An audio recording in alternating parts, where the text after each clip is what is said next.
Welcome to my channel SCC Fulpras. Friends, I am Ashok sir.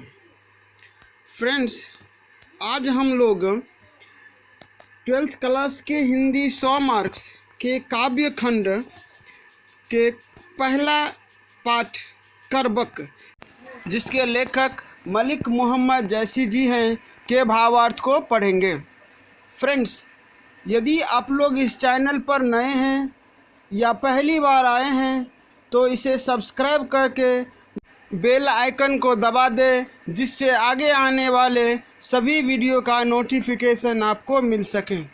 चलिए friends, समय न गवाते हुए हम लोग पाठ को शुरू करते हैं। फ्रेंड्स, आज के क्लास में हम लोग 12th क्लास हिंदी 100 मार्क के काव्य खंड का पहला चैप्टर करबक, कविता का भावार्थ पढ़ते हैं, जिसमें 2 करबक दिए हुए हैं।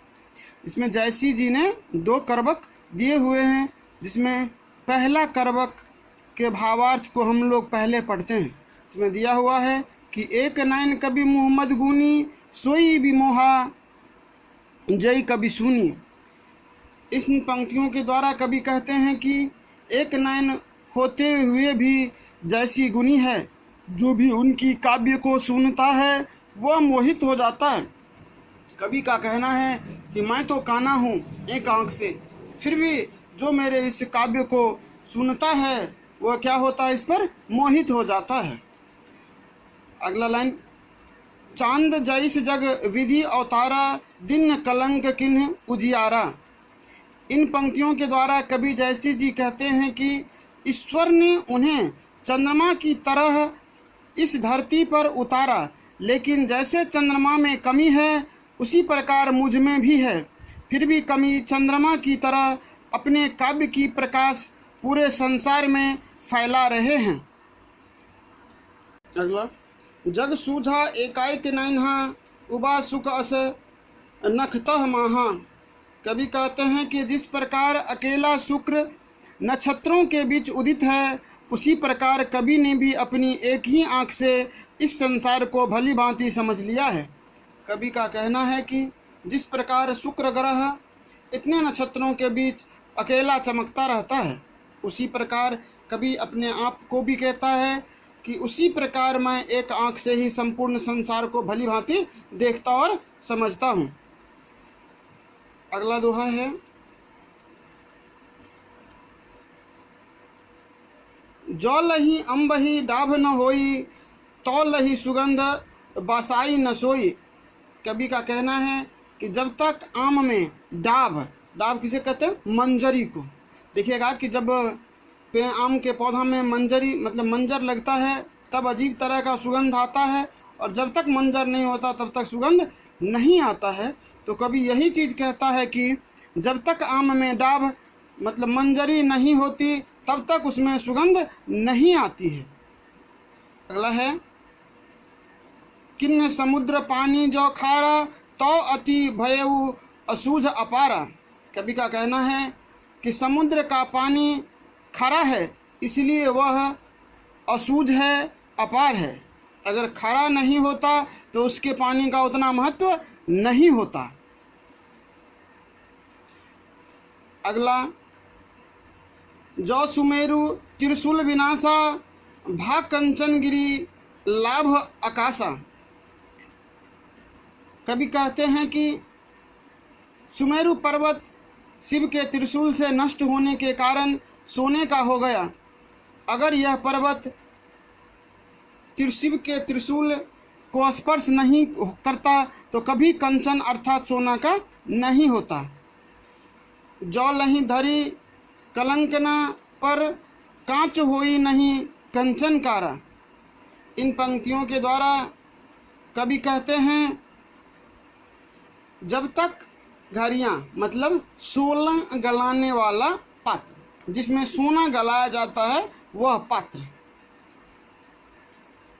तो कवि कहते हैं कि जब तक घड़ियाँ जिसमें सोना गलाया जाता है वह पात्र है, अगर उसमें सोना नहीं गलाया जाता तब तक वह चमकदार नहीं होता है।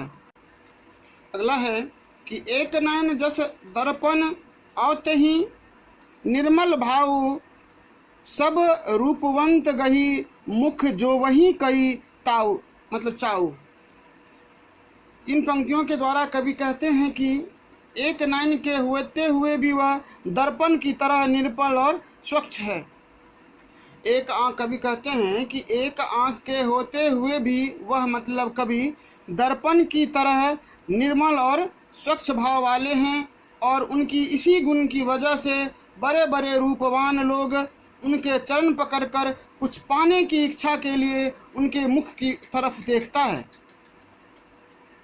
मतलब क्या कि कभी तो कुरूप भी है, काने भी है, और एक कान से बहरे भी है, फिर भी आदमी उसके चरण पकड़कर उनके मुख की ओर ताकता है कि कुछ दे, कुछ कहे, कुछ बोलें, क्योंकि उसमें वैसा गुण है। फ्रेंड्स, अब हम लोग करबक 2 के पंक्तियों का भावार्थ जानते हैं, जिनमें है पहला पंक्ति, मुहम्मद यही कभी जोरी सुनावा, सुना जो प्रेम पिएगा पावा। इसका अर्थ है कि मैं मतलब मैंने मोहम्मद, मतलब मोहम्मद जैसी, इस वाक्य को जोड़कर सुनाया है, और जिसने भी उसे सुना वे प्रेम की पीड़ा का अनुभव किया, मतलब उसे प्रेम की पीड़ा का अनुभव हुआ। ऐसा है कि जो करबक कविता पाठ है वह प्रेम पर आधारित है, और कवि के इस काव्य को पढ़कर कवि ने जो काव्य जोड़ जोड़ के बनाया, शब्दों को जोड़ जोड़ के जो काव्य बनाया, उसे सुनाया। इसे सुनकर व्यक्ति, जो भी इसे सुनता है, वह प्रेम की पीड़ा का अनुभव करता है। अगला है कि जोरी लाई रकत कैलेई, गाढ़ी प्रति नयन जल भेई। कवि कहते हैं कि मैंने इस काव्य को रक्त की लेई लगाकर जोड़ा है, मतलब रक्त की लेई मतलब खून की लेई बनाकर जोड़ा है, तथा गाढ़ी प्रीति को आंसुओं से भिगो भिगो कर गीली किया है। मतलब इसमें जो कवि का कहना है कि यह जो काव्य मैंने बनाया उसे अपने रक्तों से, खूनों से जोड़ जोड़ कर बनाया है, और इसे सींचा है अपने आंसुओं से।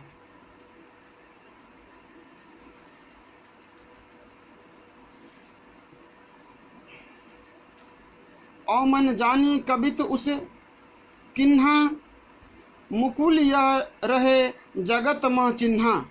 कवि कहते हैं कि मैंने इस काव्य की रचना यह विचार कर किया है कि मेरे न रहने के बाद भी यह इस संसार में मेरे आखिरी निशानी के रूप में रहे। कवि कहता है कि मैंने जो ये करबक पाठ का रचना किया है, करबक कविता का रचना किया है, कि यह विचार कर किया है कि मेरे ना रहने पर, मतलब मेरी मृत्यु के उपरांत भी यह मेरे एक आखिरी निशानी के रूप में इस संसार में जीवित रहे। कहाँ सो रतन सेन असराजा, कहाँ सुबह असी बुद्धि उपराजा। कवि कहते हैं कि वह राजा रत्नसेन अब कहाँ है, वह राजा रत्नसेन अब कहाँ है, और कहाँ है वह सुआ जिसने राजा रत्नसेन के मन में ऐसी बुद्धि उत्पन्न की। वह रत्नसेन अब तो मर गए, मतलब कवि का कहने का अर्थ है कि वह रत्नसेन राजा तो मरे गए, और वह सुआ भी नहीं है जिसने उसमें ऐसी बुद्धि उत्पन्न की। फिर भी यह करबक कहानी का जो पाठ है, उसका जो प्रेम है, वह अभी भी जीवित है।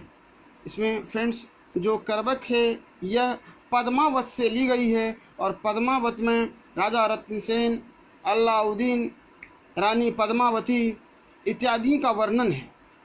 तो कवि ने इसमें इन सबों का वर्णन किया है। उसमें उन्होंने राजा रत्नसेन के बारे में बता रहा है कि अब तो राजा रत्नसेन नहीं है, और ना ही वह सुआ है जिसने राजा रत्नसेन के मन में ऐसी बुद्धि उत्पन्न की। तो यहाँ अगला है, कहाँ अलाउद्दीन सुल्तानो, कहाँ राघव जई किन्ह बखानो। कवि कहते हैं कि सुल्तान अलाउद्दीन अब कहाँ है, वह राघव चेतन जिसने अलाउद्दीन के सामने पद्मावती के रूप का वर्णन किया, वह भी नहीं। कवि कहते हैं कि कहाँ है सुल्तान अलाउद्दीन और कहाँ है वह राघव चेतन जिसने अलाउद्दीन के सामने पद्मावती के रूप का वर्णन किया। अगला है, कहाँ स्वरूप मधुमावती रानी कोई न रहा जग रही कहानी।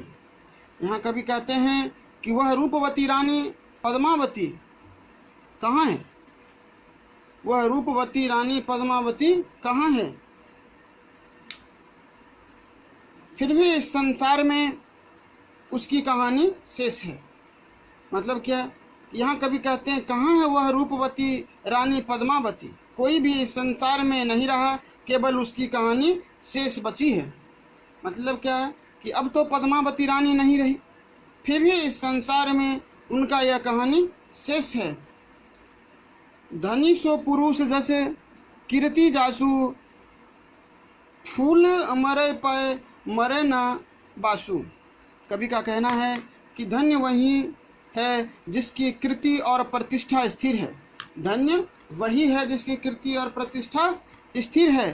पुष्प के जैसा उसका शरीर भले ही नष्ट हो जाए, परंतु उसकी कीर्ति रूपी सुगंध नष्ट नहीं होती। मतलब कवि का कहना है कि जिस प्रकार फूल नष्ट हो जाते हैं परंतु उसका सुगंध उपस्थित रहता, उसी प्रकार व्यक्ति का शरीर नष्ट हो जाता परंतु उसकी कीर्ति और प्रतिष्ठा अमर रहती है।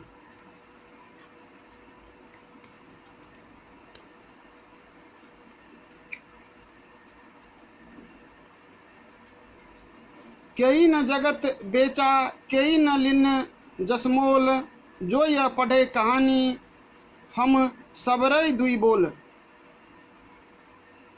यहाँ कवि कहते हैं कि संसार में ऐसे कितने हैं, संसार में ऐसे कितने लोग हैं जिन्होंने अपनी कीर्ति बेची ना हो, और ऐसे कितने हैं जिन्होंने कीर्ति मोल ना ली हो। जो इस कहानी को पढ़ेगा दो शब्दों में हमें याद करेगा। कवि का कहना है कि संसार में कितने ऐसे व्यक्ति हैं जिन्होंने अपनी कीर्ति बेची है, और कितने इतने हैं ऐसे हैं जिन्होंने कीर्ति को मोल ली है, परंतु हमारा जो ये कहानी, यह काव्य है, यह काव्य खंड है, यह कविता है, जो पढ़ेगा वह हमें दो शब्दों में याद करेगा। तो फ्रेंड्स, इस प्रकार हम लोगों का कर्बक पाठ का जो भावार्थ था वह समाप्त होता है।